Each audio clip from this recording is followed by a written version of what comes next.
La verdad. ¿Acaso uno de los bienes más escasos y más preciados del mundo?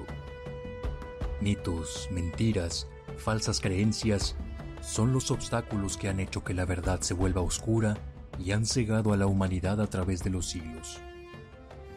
Sin embargo, la falsedad es débil ante la poderosa luz del conocimiento. Uno de esos faros de luz es La Verdad Oculta Radio TV. Programa de investigación y divulgación de información relacionada con las conspiraciones. Tema 1. Vida extraterrestre. Religión. Control mental. Esclavitud moderna, entre otros. Tendremos comentarios y entrevistas con los expertos de los temas a tratar. Pondremos en la mesa teorías probables, análisis, investigaciones, todo en búsqueda de la verdad oculta. La Verdad Oculta Radio TV, producido y conducido por Javier Sampaio. Este es un programa grabado y transmitido desde Monterrey, Nuevo León, México, para el mundo.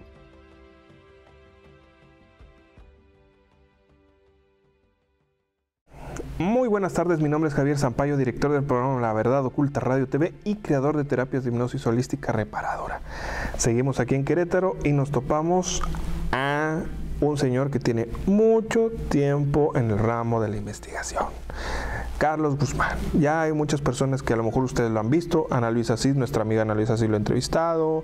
Ha estado también con Tercer Milenio. Uy, no, pues, este señor ha estado por todos lados. Y además de, ¿cuántos libros ha escrito? Bueno, en coautoría también, como autor único, y en coautoría alrededor de 20 libros ya. No, pues ya. Una eminencia, pues. Entonces podemos preguntarle de muchas cosas. Pues mi queridísimo Carlos Guzmán, ¿cómo está? Javier, pues para mí es un gusto conocerte personalmente. Por ahí había tenido yo la oportunidad de verte en tus videos, pero bueno, pues es un gusto conocerte. No, igualmente. No, yo también siento así el corazón. Qué chido, que por fin pudimos contactarnos. Mi queridísimo Carlos, a ver, un libro que yo compré hace poco y era lo que le estaba comentando, y era Los ovnis y la aviación mexicana, algo sí, así como es el título, es correcto, ¿verdad? Es correcto. Que lo encontré en una librería, estaba ahí medio polvoriento, pero como que estuvo bien raro, como que alguien lo sacó, dije, ay, este es mío, y luego resulta que me lo vengo encontrando de aquí. ¿Qué nos podrías hablar de esa conexión que hay ovnis con la aviación? ¿Qué tendría que ver? Bueno, mira, es un aspecto del rompecabezas ufológico enorme. Como sabes, pues tenemos que armar ese rompecabezas para tratar de explicar la temática del fenómeno. Claro. En el caso de ovnis y aviones, es un trabajo muy interesante porque los testimonios que hemos reunido, y bueno, bien que mencionas ese libro de los ovnis y la aviación mexicana, se publicó en el año 2001, y ese libro pues reúne, yo diría que pues prácticamente alrededor de un 90% de todos los casos importantes que ocurrieron en México hasta el año 2000. Okay. Desde cuando empezó a surgir el fenómeno en su aspecto contemporáneo, por allá del 45, 47, hasta el año 2000. Desde luego este trabajo, quiero comentar, no fui el único que lo llevó a cabo, sino que lo conjunté con Alfonso Salazar. Ya tuvimos una entrevista con él también. Curiosamente, cuando yo conocí a Alfonso, por allá de principios de los 90, en alguna conversación que tuvimos, pues él es mecánico en aviación. Entonces, me dijo, yo he estado haciendo ahí algunas entrevistas con gente que trabaja en el aeropuerto internacional, porque él trabaja ahí como mecánico en alguna compañía conocida, y me dice, pues tengo yo estas notas. Yo le dije, oye, mira qué curioso, yo no he entrevistado, pero bueno, tengo un acervo hemerográfico hasta el año de 1990. Entonces, curiosamente, y tú sabes que esto es mucho sincronicidad, Yo tenía la mitad de lo que de 1990 hacia atrás había ocurrido, y Alfonso tenía de lo que había ocurrido de 1990 al año 2000. Ah, mira. Y entonces dijimos, oye, pues vamos a intercambiarlo. Ajá. Y en el momento que empezamos a intercambiar la información, pues vimos que no eran 3, 4, 5 notas, sino que eran docenas de casos. Y de esa manera surgió ese libro que todavía está por ahí en algunas librerías, vigente, Los ovnis y la aviación mexicana.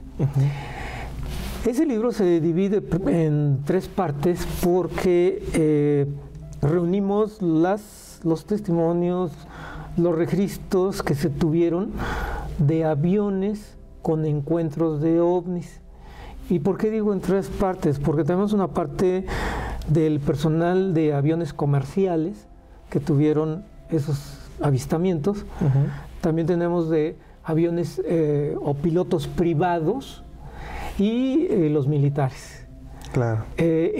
Muchos de esos testimonios de esos 3 tipos de pilotos, algunos de ellos no está especificado el nombre real, porque no lo pidieron, están trabajando, etcétera. Y como sabes, siempre este tema a través de los años ha sido difícil de tocar, y bueno, sobre todo esas personas que tienen un nivel en una empresa y que ellos al revelar algo público, pues pueden ser causa de a lo mejor rescisión de contrato o de burla simplemente, ¿no? Pero bueno, al fin salió ese trabajo y decidimos publicarlo. No fue fácil, pero quiero hacer un comentario aquí. Quiero dar yo las gracias, aunque la persona a la cual voy a dar las gracias ya no está presente. Y así es. Y ese libro, pues tuvimos el honor de que nos lo prologara el maestro Pedro Ferriz Santa Cruz. Uy, entonces tenemos ese libro, es un orgullo para nosotros. Claro. En donde, y él mismo nos lo dijo, Javier, nos dijo, muchachos, ¿saben qué? Que yo no prologo libros, yo no, ni de este tipo ni de ningún otro. Pero no sé, corrimos con suerte, le caímos bien, fue de arriba, vete a saber, ¿no? Y bueno, logramos que nos prologara ese libro. Wow. Pero ahí no terminó eso, Javier, porque ese libro tuvimos muy buenos comentarios de ufólogos internacionales, y te voy a mencionar nada más, por mencionar uno. De hecho, sacaron unos tirajes en Estados Unidos, digo, quiero decir... eso iba. Okay. Exactamente. Nos mandó felicitar Jack Paley. Oh, mira. Entonces, que le había... claro, como un gran científico, tú sabes que es un astrofísico. Sí.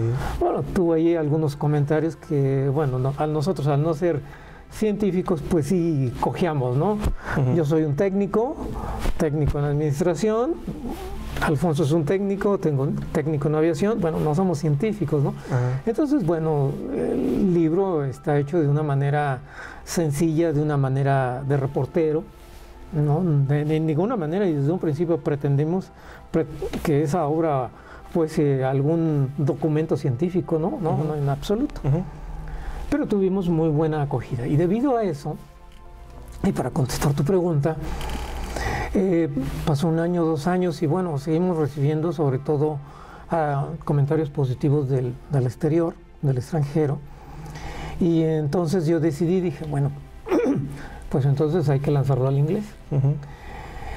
Y empecé yo a traducirlo. En aquel entonces, te hablo del año 2002, 2003, y lo terminé de traducir creo que como 7 años después. Sí, claro. Entonces, bueno, yo no manejo el inglés al 100%, y entonces por ahí en alguna ocasión fui a Nueva York y me llevé mis copias y dije, bueno, pues lo voy a repartir a algunas editoriales para ver si se interesan.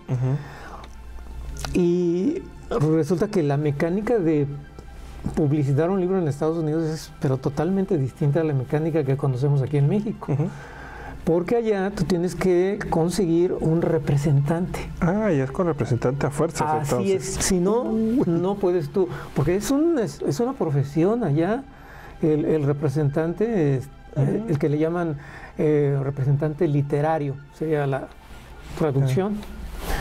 Bueno, entonces yo desconocía ese aspecto, ¿no? Hablé a 2 editoriales y ya me explicaron, ¿no? Este aspecto, no, mire señor, usted tiene que conseguir a un representante. Bueno, pasaron otros 2 años, total, lo conseguí y me dice, oye Carlos, pues está interesante tu libro, pero ¿sabes qué? Tu inglés, pues, para publicar el libro no es suficiente. Ajá. Le digo, bueno, ¿y tú me puedes echar la mano? Sí, cómo no, pero esto cuesta. Bueno, está bien, vamos a ver, vamos a arreglarnos. Total, bueno, me corrigió mi inglés y afortunadamente se publicó hace 3 años. Y esa versión, Javier, está actualizada. Entonces, ahí incluimos casos que habían ocurrido del año 2000 al año 2014, 2013, 2014. Okay.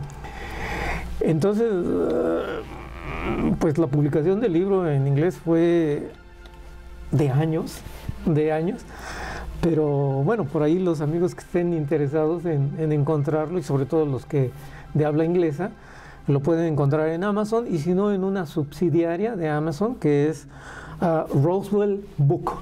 Roswell como el estrellamiento de donde pasó, .book. Okay. Y ahí pues lo pueden adquirir. Órale. Oh, qué interesante, qué padre.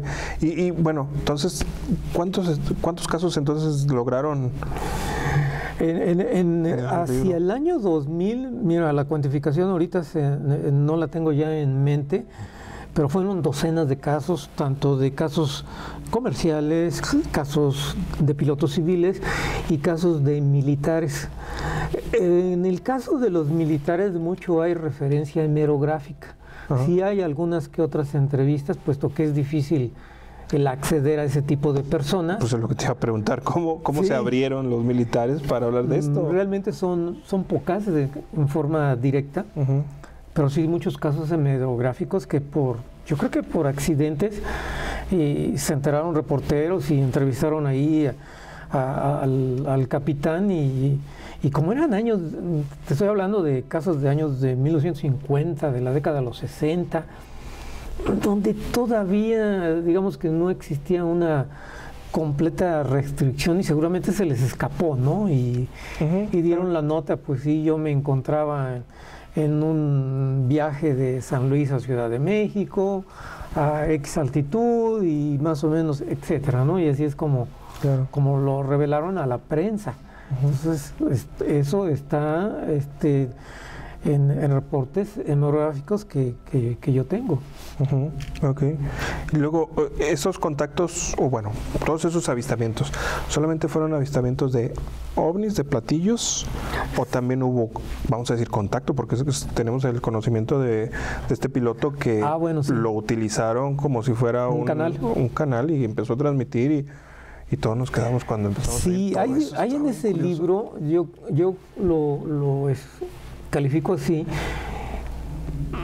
casos muy importantes, pero hay 2 casos en particular que sucedieron en la década de los 70, y que es el de Pacheco Pérez, el que me estás comentando, y el de Carlos Antonio de los Santos Montiel. Pero voy a referirme al caso que me estás preguntando. Sí.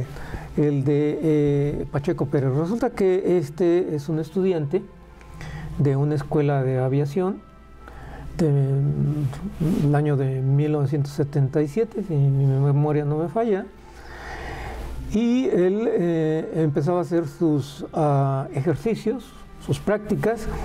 Todavía los aviones despegaban del mismo aeropuerto de la Ciudad de México, no había llegado a la saturación que hace algunos años llegó, y que, como sabes, los aviones de carga los mandaron a Toluca, los aviones privados también a Toluca, y exclusivamente dejaron el aeropuerto internacional de la Ciudad de México para aviones con conexiones internacionales, nacionales, etcétera. Bueno, pues resulta que Pacheco Pérez agarró su avioneta y la tarea que tenía era darse 3-4 vueltas alrededor de la Ciudad de México, regresar, hacer toque, volver a salir y nuevamente hacer 3 ocasiones lo mismo. Lo que se relata del caso y que lo investigó mi amigo que está radicado en Guadalajara, y que lo publicó en aquel entonces en la famosa revista de contactos extraterrestres, Telles Pareja. Resulta que prácticamente cuando despegó, la historia es de que Pacheco Pérez no recuerda nada y de repente él se encuentra en la bahía de Acapulco, pero alejándose de tierra. Y cuando se está alejando de tierra, entra en contacto con la torre de Acapulco. Entonces él agarra su radio y dice: soy el estudiante 86, soy el estudiante 86. Pues el de la torre de control, que yo conozco al controlador, le dice: estudiante 86, ¿de qué estás hablando? Soy el estudiante 86. Y en eso de la identificación de la avioneta y de la torre de control, entra otra voz. Y entonces esa voz se oye.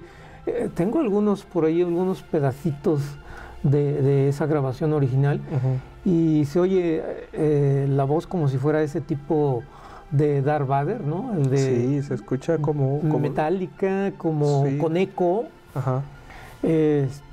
Entonces empieza a hablar esa voz extraña a través de Pacheco Pérez. Y esa voz extraña entonces empieza a decir que han tomado al piloto para hacer un canal y poder hablar con la persona correspondiente de la torre. La grabación o el diálogo dura bastantes minutos, 15 minutos, 20 minutos, no recuerdo la precisión.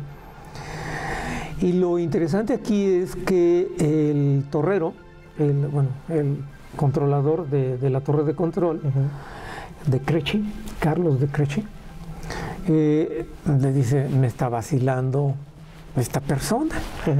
Entonces de Crechi, que es de origen alemán, le hace una pregunta en alemán y le contesta, no le contesta en alemán, le contesta en inglés. Entonces se sorprende, le sigue preguntando y entonces pues dice: ¿qué pasa? Dice: bueno, voy a dejarlo, la voz le dice: voy a dejar a su persona porque se está alejando de tierra, para que usted lo guíe y haga un retorno, porque si no se pierde ahí ya en el mar. Lo deja. La conversación es muy interesante, porque bueno, pues le dice que no son de aquí, que lo están utilizando a él para que lo puedan entender, etcétera. Lo deja y entonces recobra nuevamente su sentido. Esa grabación está en internet, pero creo que son fragmentos nada más, sí, no está completa. No está completa, así es. Por mucho tiempo yo he tratado de conseguirla completa, no lo he podido. El piloto de estado hipnótico, a través de él mismo está transmitiendo este mensaje. Usted está haciendo la distancia a través del piloto, ¿correcto? Es correcto. Él únicamente está hablando porque así se le ordena.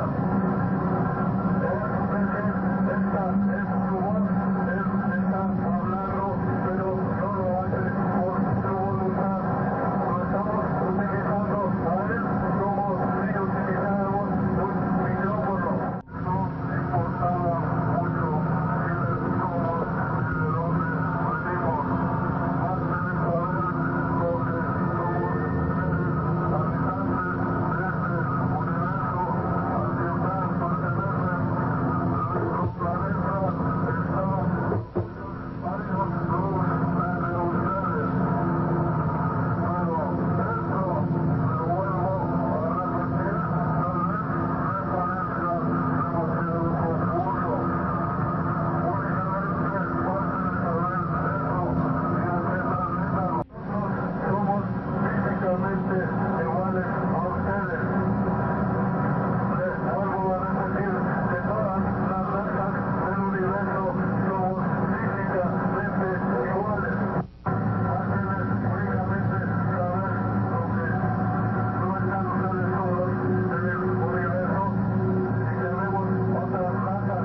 Y hubo una investigación que trataron de platicar con el... Pacheco Pérez desapareció. Desapareció en el sentido de que no se sabe dónde está. Desde luego yo no digo que murió, yo no digo que lo secuestraron, simplemente no se volvió a saber de él. Pasaron 1 o 2 años después, bueno, la nota fue enorme, en todos los diarios de la Ciudad de México publicaron la nota de lo que había acontecido. Y pasaron quizás un par de años, y ese fue lo último que yo conozco históricamente, de que había tomado prestada una avioneta, no sé las circunstancias, y se había dirigido rumbo a la isla de Cuba. Y hasta ahí se sabe de la existencia de esta persona, de Pacheco Pérez. Desconozco si regresó a México, desconozco si se quedó a vivir en Cuba, no sé, un misterio totalmente. Pero el hecho es de que, bueno, yo conozco a Carlos de Crechi, el controlador, y él me asegura toda la historia tal cual como la publicaron. La conversación recuerda partes, desde luego. ¿Y no estaba grabada? Pues te digo, estaba grabada. Sí, pero tú sabes, y de hecho se hizo un levantamiento de acta ante la Secretaría de Comunicaciones y Transportes, pero con los años esta acta se perdió, la grabación obviamente que también se perdió, porque lo dejaron grabado ahí en Torre de Control, la conversación. En algún tiempo por ahí anduvo circulando, pero desafortunadamente pues no he logrado yo encontrar a alguien que tenga esa grabación. Entonces, como te mencionaba, son 2 casos muy interesantes, el de Pacheco Pérez y el de Carlos Antonio de los Santos, que por cierto hice yo un extracto en inglés y lo publicaron varias revistas americanas. Entonces, esos son los 2 casos más importantes que ocurrieron en México, o que han ocurrido.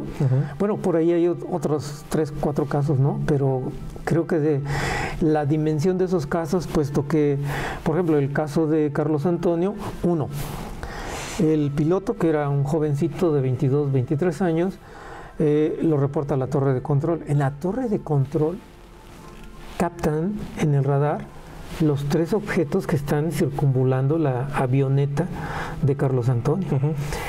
Años después encontramos a un piloto aviador que iba en un avión de turborreacción, obviamente más arriba que la avioneta, y también reportó, dijo, sí, yo vi la avioneta de Carlos Antonio con los 3 objetos que la tenían a la izquierda, a la derecha y en la parte de abajo. Entonces fue captado por el radar. A Carlos Antonio le hicieron todos los exámenes de aviación inmediatamente que fue la avioneta que fue golpeada, ¿no? Exactamente. Y el joven estaba totalmente en todos sus sentidos, no sufrió hipopsia, no tenía alguna cuestión de algún elemento que lo haya hecho imaginarse cosas. El radar del aeropuerto lo captó, el controlador de aquel entonces, yo hablé también con el controlador de aquel entonces, ya está jubilado actualmente, y bueno, este avión tuvo Commander, que también visualizó. Entonces, por distintos ángulos está testificado que eso pasó en los cielos. ¿No se supo qué intenciones pudieran haber tenido? No, estos objetos simplemente la imantaron durante algunos minutos. La historia es de que él estaba regresando de Guerrero, iba por el lago de... Qué curioso que otra vez Guerrero, ¿no? Iba por el lado de Tequesquitengo, y bueno, ya en dirección a Ciudad de México, y entre el lago de Tequesquitengo y la Sierra de la Jusco, ahí fue donde ocurrió este hecho. Qué curioso. Y me imagino que el susto de su vida. No, tremendo para él, porque él, y más aún porque el objeto que se le adhirió abajo, bueno, dice que cuando se le vino de frente, sintió un golpecito. No hizo nada de preocupación, pero cuando llegó al aeropuerto y trató de bajar el tren del aterrizaje, no bajaba. Y su preocupación, uno, lo que le había ocurrido, porque pidió auxilio de que 3 objetos lo estaban circundando alrededor de él y que había perdido completamente el control del avión. No le respondía. Que ya no estaba manejando él, ¿no? Ajá. Ya no estaba manejando él. Llega al aeropuerto y el tren de aterrizaje no baja. Entonces imagínate, el susto de tener esos 3 objetos desconocidos, no poder controlar el avión, llegar en cuestión de 1, 2, 3 minutos al aeropuerto y no puede bajar el tren de aterrizaje. Pues dice, me voy a estrellar. Claro. Al final logró bajarlo manualmente porque es una avioneta y por ahí puedes luego meter la mano de aquellas avionetitas y logró destrabar el tren de aterrizaje. Y dice que cuando aterrizó y lo hizo prácticamente en el pasto en aquel entonces, para que si algo sucedía en el tren de aterrizaje, claro, pues ya fuera más blandito. Un poco, exactamente. La avioneta dice que se paró, se bajó de la avioneta y se echó a correr. Pues se echó a correr con una situación enorme de angustia, de temor, de miedo. Imagínate la adrenalina que en esos momentos ha de haber tenido, ¿no? Claro. Enorme. Claro, no, pues qué miedo. Y ahora, está bien interesante entonces saber todo esto, pero creo que ya, o sea, bueno, si los militares ya lo saben, ¿qué hay tanto de cierto de que ya en las torres de control, en los radares, metieron una especie de nueva tecnología? Porque antes sí detectaban, el radar detectaba los puntitos y ahora metieron una nueva tecnología que solamente detecta a la nave, quiero decir, al avión, pero ya no detecta estos puntitos, ya no detecta esta nave. Sigue detectando esos puntos. Okay. Se ha vuelto mucho más sofisticado porque años después se desarrolló lo que ellos le llaman el famoso transponder. Y es pues un aparato que básicamente y automáticamente está siendo detectado por los radares de tierra, ¿no? Entonces, en un momento determinado, aunque el piloto, el capitán, no dé la posición, lo están siguiendo a través de ese transponder, ¿no? Claro.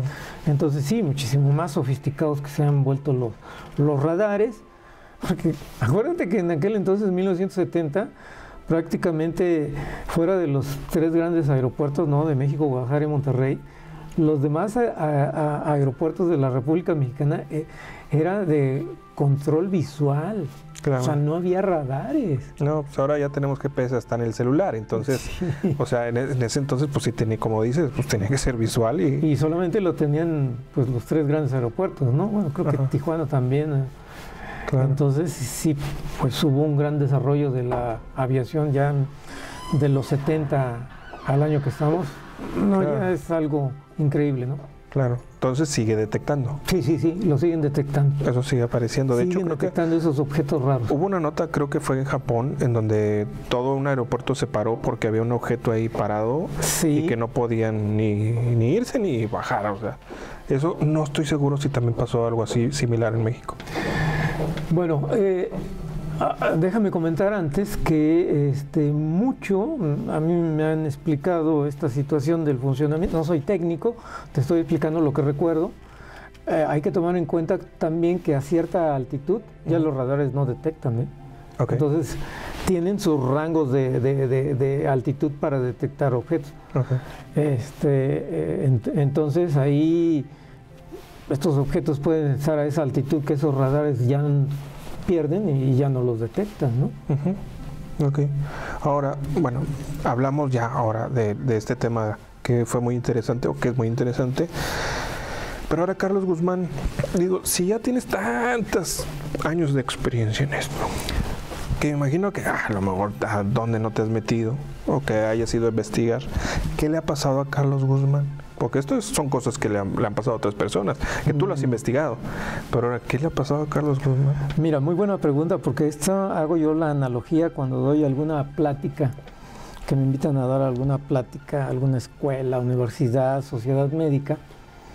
Me hacen más o menos la siguiente pregunta que va en relación a cómo tú me estás cuestionando.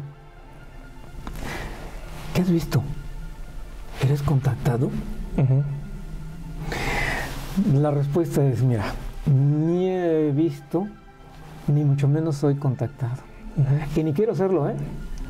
Tú mismo lo sabes que un contacto real en algunas ocasiones la gente queda chocada. Entonces, ese desequilibrio, mira, Javier, ya con los problemas que tenemos para aquí, todo lo aguantan, sí, todo lo aguantan. Cotidianos, ¿no? De conseguirse los frijoles cada día. Entonces, ¿para qué me meto yo más en que...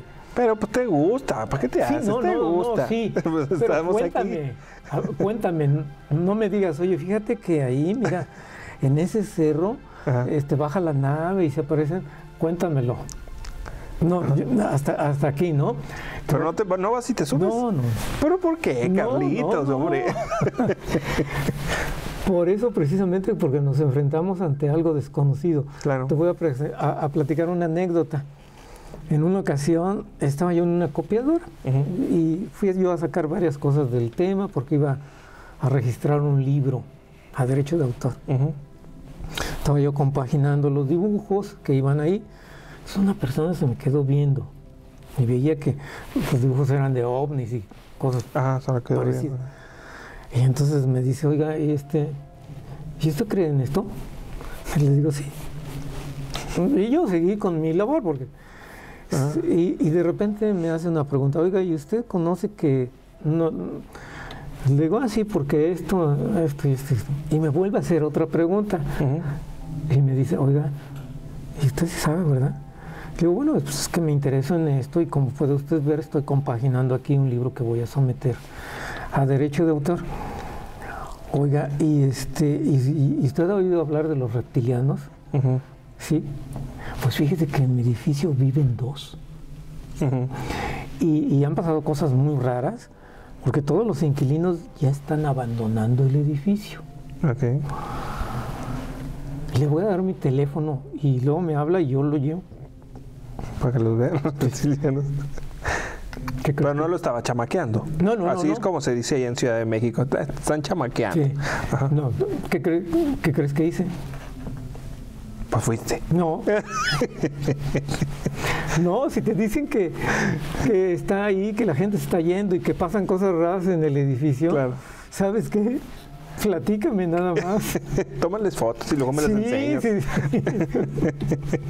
No, está bien, Carlos, no, está bien. Y ahora, bueno, entonces eso te ha pasado, pero digo... esto te apasiona porque ya tienes muchos años con esto y de hecho te apasiona tanto que formaron un grupo, ¿no? Sí, correcto. CIFEAC. Sí, correcto. Y esto es un grupo de investigación de este tipo. Sí, desde luego. Mira, bueno, déjame comentarte que el grupo CIFEAC lo fundó Ramiro Garza, que es una persona que vive por allá precisamente en Monterrey, es un gran señor de la radio. A cualquier persona que trabaje en el medio radiofónico en México, tú le mencionas Ramiro Garza, no lo va a relacionar con ovnis, sino lo va a relacionar con la historia de la radiodifusión en México. Y bueno, Jorge Reicher, ¿no? Pero sí, efectivamente, es un tema que me apasiona, pero mira, quiero aquí yo subrayar lo siguiente. El tema me apasiona, pero a manera de hobby. Yo no vivo de esto, Javier. Creo que he tratado de mantener una objetividad en lo que escribo, en lo que digo. No me interesa de ninguna manera llamar la atención. Yo no vivo de esto, no claro. Es mi fin, es mi satisfacción personal. El hecho de que yo haya escrito varios libros, pues es el hobby. Déjame decirte, del libro que se publicó en inglés, no he ganado un quinto. ¿Por qué? Porque le tuve que pagar al que me ayudó a corregir mi inglés, ¿no? Le tuve que pagar al diseñador de la portada que salió allá en Estados Unidos. ¿Es diferente la portada? Sí, totalmente. Oh. Totalmente, porque se hizo una adecuación, se hizo una actualización de ese libro. Entonces tuve que pagar algunas cuestiones burocráticas ahí para que se publicara el Salió libro. más cara Sí, que el huevo que la gallina. exactamente. ¿No? El Entonces, caldo que la gallina. Digo. Estamos hablando de dólares, no de pesos. Ajá. Entonces, bueno, fue un gusto de decir, oye, ¿sabes qué? Yo ya publiqué un libro de la temática ovni en inglés. Bueno, Eso sí. hasta ahí, ¿no? Ajá. Es un orgullo. Es una satisfacción personal. Claro. Nada más. Eso está chido, a mí me gustaría ver alguna vez. Ahora, entre todos estos casos, ya hablamos de los de la aviación, ya me dijiste tú que entrarle, mejor cuéntamelo. Así es. ¿Qué tipo de anécdota o alguien que te haya contado, pero ya ahora sí, hablando no de avistamientos o de ovnis, sino de experiencias de a lo mejor de abducción o a lo mejor de, no sé, que tenga que ver con ya seres? Bueno, mira, como te decía, este es mi hobby. Yo me he dedicado, primero me dediqué en mi vida por más de 30 años a trabajar en empresas transnacionales y hace algunos años que me dedico a la docencia. Entonces, dentro de este periodo de tiempo, pues como es mi hobby, no le dedico yo mucho tiempo, pero por ahí todavía hay pues bastante material que me ha llegado a mí, que lo tengo archivado, que lo tengo en cintas, y por ahí hay unos casos de abducción que, caray, pues bastante, digamos, espectaculares, porque hay un caso de una persona, una dama, que empezó a tener estos contactos desde niña, y tú sabes que precisamente estas personas que lo tienen empiezan a tener Desde chiquitos. desde niños, así es, y se fue desarrollando y luego fue adolescente y adulta y se casó, etcétera, y el fenómeno la siguió. Entonces, bueno, y relata unas cosas extraordinarias, tremendas, a tal grado que, bueno, en alguna plática se me acercó y me empezó a platicar su experiencia. Estaba muy angustiada esta persona. Y bueno, ya después de lo que me contó, porque ella no lo recordaba, lo vivió, pero ya fue hasta a edad madura cuando empezó a recordar que desde niña le habían pasado cosas extrañas, raras, etcétera. Claro. Total, llegó a una situación pues de mucha inquietud, angustia, temor. Acudió a mí y le dije, bueno, pues mira, yo creo que lo que yo te puedo aconsejar es esto, pero tú necesitas una ayuda de un psicólogo o de un psiquiatra. Y yo tengo un amigo que él hace tratamientos para que estas personas que han tenido experiencias como la tuya tengan una terapia que las ayude a precisamente a estabilizarse. Claro. Y sí, efectivamente la presenté yo ahí con un psicólogo, Julián García Granados, que radica en la Ciudad de México, al igual que yo. Y Julián García Granados la tuvo en terapia varios años, no fue una situación de que, sí, 3 terapias y ya estás curada. No. Fue una terapia de varios años. Yo platiqué posteriormente con Julián, pero afortunadamente pues el propósito de la terapia lo logró, el que esta persona se estabilizara, el que aceptara que de hecho había sido una situación real la que le había acontecido, Sí. que no tenía ninguna enfermedad mental y que, bueno, pues que había que aceptarlo como una realidad que sí, o afortunada o desafortunadamente, no le pasa a cualquier persona. Claro, exactamente. Entonces por ahí hay materiales que pues yo espero que pronto salgan. Algún día desempolvarlos, Así es. sacarlos, pues, porque oye, están interesantes. Ok, mi queridísimo Carlos. Y bueno, ahora, las personas que quieran unirse al grupo o contactar, o ¿cómo se puede? ¿Se puede Sí, o no por se puede? supuesto, claro que sí. Mira, y desde luego bien que mencionas la palabra grupo, ¿no? Porque Bueno, la palabra de centro se la dio originalmente Ramiro Garza y Jorge Reicher. Así lo fundaron, porque está registrado ante notario, el grupo. Y bueno, yo lo he llevado así porque precisamente está registrado así. Pero efectivamente, ¿no? Somos un grupo muy pequeño ya de personas, porque te decía, con el año se van quedando, ¿no? Las personas, y bueno, van olvidando ahí todo. Pero las personas que quieran tener una comunicación con tu servidor, lo pueden hacer a través de la página de Facebook. Tienen mi nombre, teclean mi nombre completo, Carlos Alberto Guzmán Rojas, y bueno, me contactan ahí, con mucho gusto les contestaré. Y bueno, también déjame comentar, tengo un canal, tiene pocos meses, tiene 5 meses, no, como te digo, realmente es mi hobby. Ahora ya estoy un poquito más sin cargas de trabajo, ya mi carga académica prácticamente ya se ha reducido drásticamente, y bueno, le estoy dedicando un poquito de más tiempo a este tema. Así es que las personas que quieran por ahí ver algunos de los videos que ya he subido, igual lo pueden hacer tecleando mi nombre completo, Carlos Alberto Guzmán Rojas, y bueno, YouTube también es otro medio de que me puedan contactar. Perfecto, excelente. Pues bueno, pues ha sido un gustazo poder ahora sí encontrarnos, tenía que ser así, era el momento. Pues bueno, les pido por favor, contacten a Carlos, pónganse en contacto con él, chequen su página de YouTube, suscríbanse también a la página de YouTube de él, y pues bueno, si quieres invitarlos para que...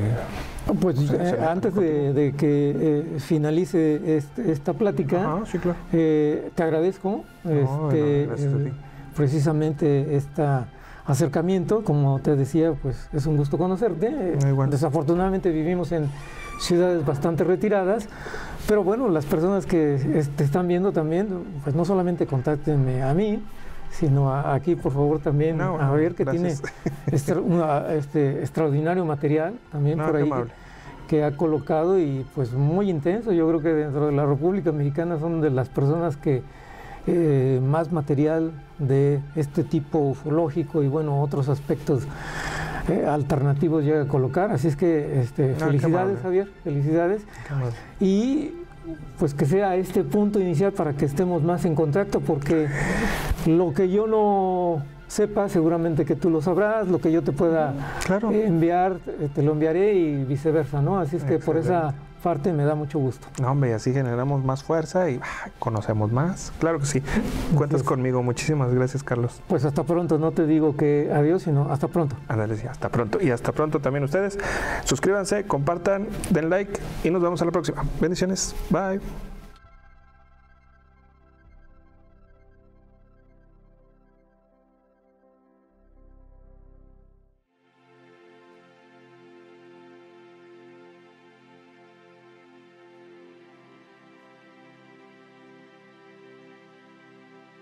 La Verdad Oculta Radio TV, creando nueva conciencia para la nueva humanidad.